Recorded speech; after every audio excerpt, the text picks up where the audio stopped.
I think like a lot of us have been obsessed with the news this week, and the worst of it isn't here. I live in New Jersey. Things are peaceful. And I needed a break.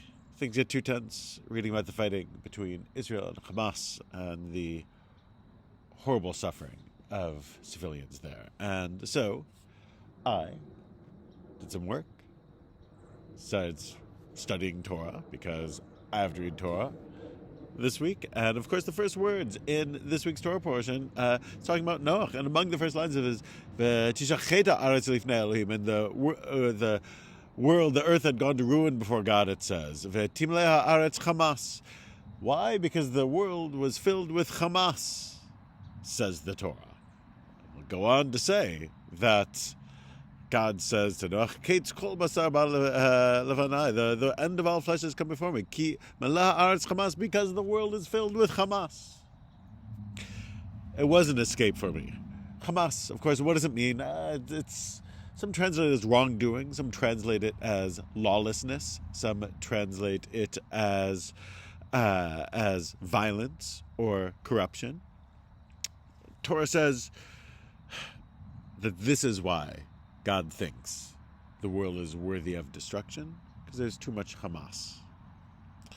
Nachmanides is a great Torah commentator from the 1300s, says that the Torah called out sexual crimes as a sin of humanity just a couple of verses ago, but God only says that punishment is deserved for Hamas, which he says here means robbery and fraud. Why?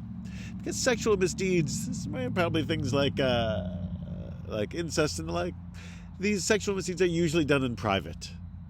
I don't know what goes on behind closed doors, so I can't really be vigilant against what's going on in private because I don't know it, I don't see it. But robbery and fraud are public. And a society that tolerates public crimes and public misdeeds will not survive for long. And the fact that people are doing the wrong thing publicly and no one speaks out against it, that seems to be what the sin of the generation of Noah is. Now, the tragedy in Israel and in Gaza is agonizing. The deliberate murder and rape and torture of Israelis by Hamas is the worst sort of crime that human beings can do. And the use of Palestinian civilians as human shields by Hamas in Gaza, which leads to unnecessary deaths of Palestinians, is a horrible crime for which they should be held responsible. And the targeting of civilians by Palestinian Islamic Jihad, which, with missile launchings towards Israel, some of which this week achieved part of their goal, which was the death of civilians, but not the goal that they intended, which is, it seems to result in the death of Palestinian civilians. Everyone's blood is equally red. It is tragic. It is tragic. And all of these deaths, God willing, will be the last of their kind, because the world, the story of Noah teaches us, cannot be filled with Hamas without resulting in destruction.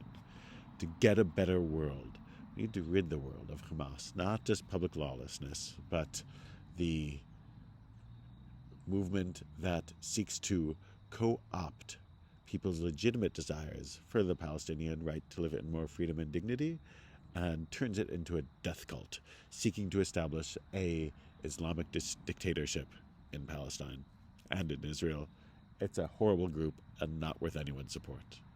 Israelis and Palestinians deserve to live in peace and security, and Hamas and public tolerance of their crimes and mistaking them for supporters of the actual Palestinian cause prevents that from happening. The children of Noah deserve better, and whether we're reading the news or reading Torah, we have to do well to remember our core commitments and to stand up for what is right and what's good.